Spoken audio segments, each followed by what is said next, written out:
Hello students, पिछली class में हमने बात की थी कार्य तथा ऊष्मा के बारे में, यथातथ अयथातथ अवकल के बारे में, और थोड़ा सा विस्तार से हम कार्य के बारे में और देखते हैं। कार्य की धारणा है कॉन्सेप्ट ऑफ वर्क। और जब किसी तंत्र की अवस्था में परिवर्तन किया जाता है तो तंत्र की ऊर्जा में भी परिवर्तन होता है। यह ऊर्जा परिवर्तन कार्य द्वारा व्यक्त किया जाता है।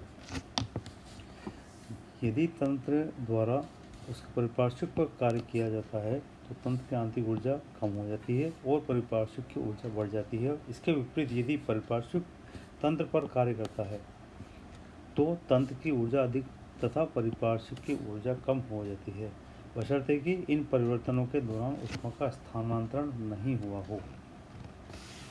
कार्य वास्तव में बल के प्रयोग को प्रदर्शित करता है तथा किसी बाह्य बल एक्सटर्नल फोर्स के विरुद्ध होता है।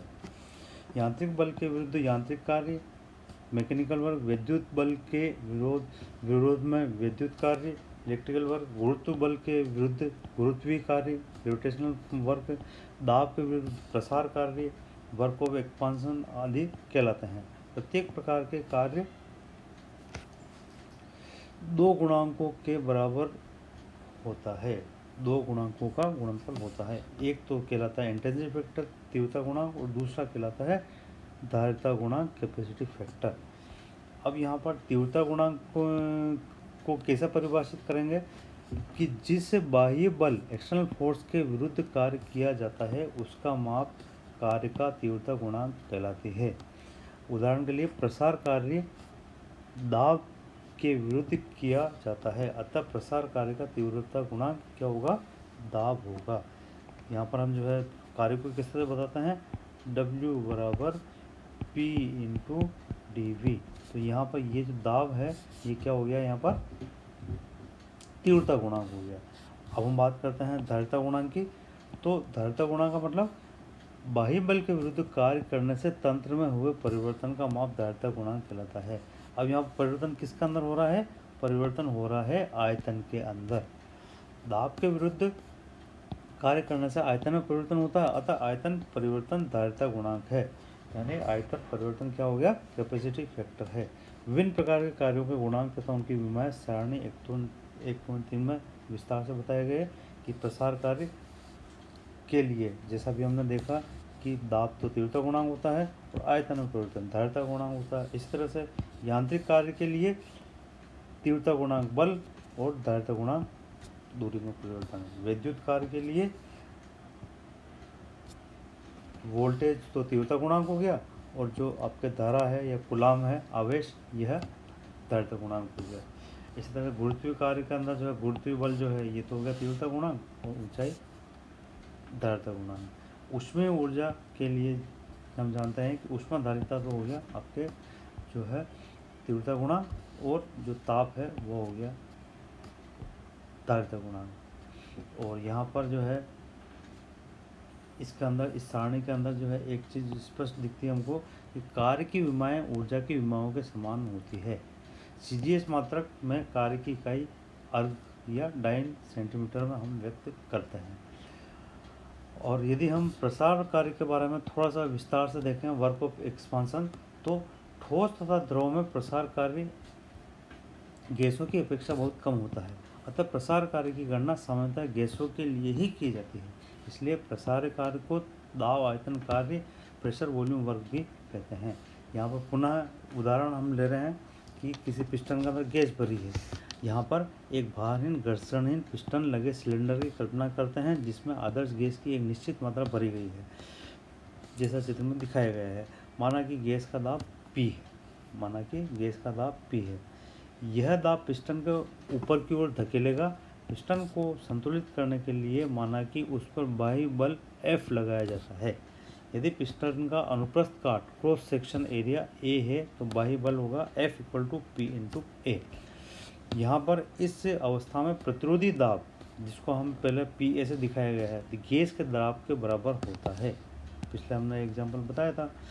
अब प्रतिरोधी दाब को अनंत सूक्ष्म मात्रा dP से कम कर दिया जाए यहाँ पर जो है बताया गया है, इसके अंदर जो है दिखाया गया है, थोड़ा जैसा हम पहले बता चुके हैं। तो पिस्टन अनंत सूक्ष्म दूरी dl ऊपर की ओर खिसक जाएगा, अर्थात गैस को अपने परिपार्श्विक पर अनंत सूक्ष्म कार्य dw करना पड़ेगा। इस कार्य की गणना निम्न प्रकार की जा सकती है। कार्य बराबर होता है, जैसा आपको पहले बताया कि कार्य बराबर क्या हो गया, तीव्रता गुणांक प्रतिरोधी बल इंटू धारिता गुणांक दूरी। और यहाँ पर जो बल है वह बराबर होता है, जो बल है फोर्स, ये बराबर होता है P इंटू ए, दाब इंटू क्षेत्रफल। तो यहाँ पर जो है प्रतिरोधी बल को हमने लिख दिया है, प्रतिरोधी दाब इंटू क्षेत्रफल दूरी। और यहाँ पर दाब जो है, प्रतिरोधी दाब कितना है, परिवर्तन पहले कितना था P, इसमें जो हमने माइनस dP परिवर्तन, इसमें dP परिवर्तन किया है। दाब में अंतर कितना हो गया, P minus dP, area A और दूरी परिवर्तन dl। इसको हम इस तरह से लिखते हैं। यहाँ पर जो है आयतन इंटू दूरी ऊंचाई, ये हो गया वॉल्यूम के बराबर आयतन, ठीक है ना। तो यहाँ पर जो है इसको A इंटू DL को हम लिख रहे हैं dV से, तो ये हो गया W equal to P minus dP into dV। अब यहाँ पर जो dV आयतन में जो अनंत सूक्ष्म वृद्धि है, अनंत सूक्ष्म वृद्धि का अनुपात बहुत कम है, अनंत सूक्ष्म वाला बहुत कम है। यदि गुणनफल dP इंटू dV को अत्यंत सूक्ष्म मानते हुए उपेक्षा कर दी जाए, नगण्य मान लिया जाए, नेग्लिजिबल कर दिया जाए, तो यहाँ पर जो आपके कार्य है उसका क्या सूत्र बन जाता है, P इंटू dV, दाब इंटू आयतन में परिवर्तन।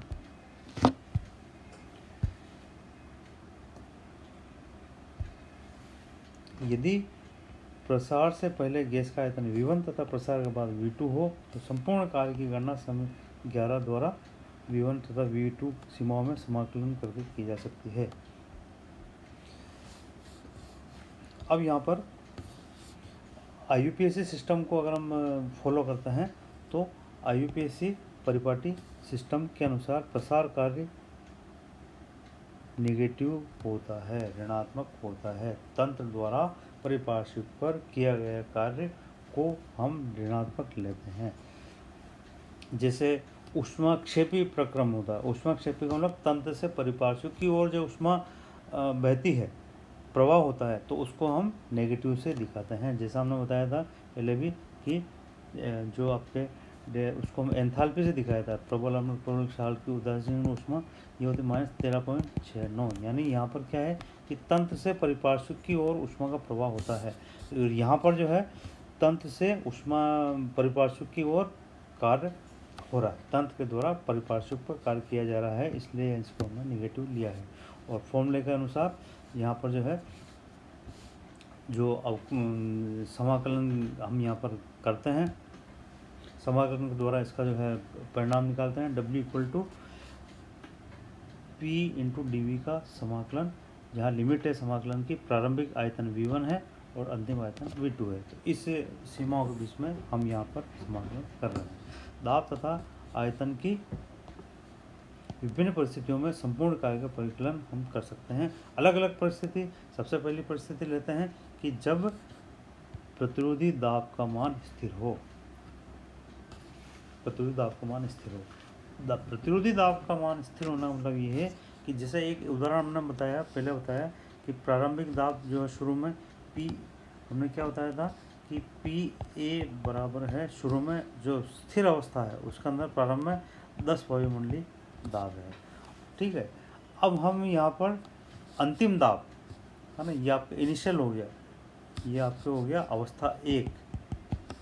अंतिम अवस्था यानी हम यदि यहाँ पर इस दाब को जो है कर देते हैं 1 वायुमंडलीय दाब, ठीक है। अब यहाँ पर ये जो 1 वायुमंडलीय दाब कर दिया हमने अंतिम दाब, तो ये स्थिर दाब हो गया कि हमने दाब को सीधा 10 वायुमंडलीय दाब से सीधा 1 वायुमंडलीय दाब कर दिया। तो ये इसको हम कहेंगे जब प्रतिरोधी दाब स्थिर हो। यदि P का मान स्थिर रहता है तो इस केस में समीकरण 12 को निम्न प्रकार से लिखा जा सकता है, W equal to minus P into limit V1 to V2 से, और हमको समाकलन किसका करना है, dV। और P को हमने बाहर रखा, क्यों, क्योंकि यहाँ पर P का मान स्थिर है, कांस्टेंट है, जैसे हमने बताया 1 वायुमंडलीय दाब। और यहाँ पर जब इसको खोल के लिखते हैं तो माइनस पी इंटू आयतन परिवर्तन अंतिम आयतन माइनस प्रारंभिक आयतन, या इसको हम लिखते हैं किया गया कार्य equal to minus P into आयतन में परिवर्तन डी। अब यहाँ पर IUPAC परिपाटी के अनुसार निकाय द्वारा किया गया तंत्र पर किया गया कार्य ऋणात्मक तथा निकाय पर किया गया तथा निकाय द्वारा किया गया कार्य धनात्मक होता है। यानी निकाय पर किया गया कार्य धनात्मक होगा, यानी तंत्र पर किया गया कार्य धनात्मक होगा। तंत्र द्वारा किया गया कार्य ऋणात्मक और तंत्र पर किया गया धनात्मक होगा। अतः प्रसार कार्य में किया गया कार्य ऋणात्मक और संपीड़न में किया गया कार्य धनात्मक होता है। सामान्यतः W equal to P minus P into D V. अब यहाँ पर W नेगेटिव बताया जब V2 का मान अधिक हो V1 से, यानी अंतिम आयतन अधिक हो प्रारंभिक आयतन से, तो नेगेटिव होगा। और संपीड़न में जो है अंतिम आयतन जो है कम होगा प्रारंभिक आयतन से, तो ये धनात्मक होगा। दूसरी कंडीशन देख रहे हैं कि जब प्रतिरोधी दाब का मान शून्य हो, यानी निर्वात में प्रसारण कहलाता है, मुक्त प्रसार कहलाता है। यदि P बराबर PA प्रतिरोधी दाब का मान शून्य हो, तो PA शून्य हो तो प्रसार निर्वात के विरुद्ध कहलाएगा, अर्थात किया गया कार्य W शून्य होगा। इस प्रकार का प्रसार मुक्त प्रसार फ्री एक्सपांशन कहलाता है और यहाँ पर किए गए कार्य का मान शून्य होता है। तीसरी स्थिति देखते हैं, जब गैस का आयतन स्थिर हो, गैस का आयतन स्थिर है तो PdV के अंदर जो आयतन परिवर्तन शून्य हो गया, इसलिए W इक्वल टू क्या हो गया, W equal to P into D हो गया। तो यहाँ पर आयतन परिवर्तन जो है 0 हो गया, तो कार्य भी शून्य हो गया। और लास्ट इम्पोर्टेंट जो कंडीशन है क्या है कि जब प्रतिरोधी दाब भी परिवर्तित होता है, जैसा हमने अभी ऊपर लिया था कि इस कंडीशन में, इस वाली कंडीशन में लिया था प्रतिरोधी दाब स्थिर होता है, कि यहाँ पर ये प्रतिरोधी दाब जो PA जो हम बता रहे हैं, प्रारंभ में ये 10 वायुमंडलीय दाब था और अंत में ये इसको हमने 1 वायुमंडलीय दाब कर दिया। यानी हमने जो है जो प्रसार कार्य है किसके विरुद्ध हो रहा है, 1 वायुमंडलीय दाब विरुद्ध हो रहा है। लेकिन यहाँ पर जब हम बात कर रहे हैं प्रतिरोधी दाब परिवर्तित होता है, प्रतिरोधी दाब में परिवर्तन की बात करते हैं, इसका मतलब क्या है कि 10 वायुमंडलीय दाब से सीधा 1 नहीं हुआ, 10 वायुमंडलीय दाब से ये बिल्कुल अनंत सूक्ष्म मात्रा में धीरे धीरे कम होता है कि ये 9.999 फिर बाद में कम होते होते ये अंत में 1 वायुमंडलीय दाब हो जाएगा। तो इस प्रकार से हम यहाँ पर ये प्रतिरोधी दाब जो है धीमे धीमे परिवर्तित हो रहा है। तो इसको हम इस तरह से बताते हैं, जब प्रतिरोधी दाब चर वेरिएबल हो तो कार्य की गणना करने के लिए P तथा V के ज्ञात संबंध की सहायता से P का V में तुल्य मान समीकरण 12 में प्रतिस्थापित करके समाकलित किया जा सकता है। कैसे करते हैं इसको हम आगे डिटेल में बता रखा है, यहाँ बताया गया है आगे। यहाँ पर समीकरण जो है ये समीकरण 15 में इसको विस्तार से दिखाया गया है। तो हम यहाँ बात कर रहे हैं कि कार्य की गणना सिलेंडर में भरी गैस के दाब तथा आयतन के मध्य खींचे गए वक्र समतापी वक्र द्वारा भी की जा सकती है।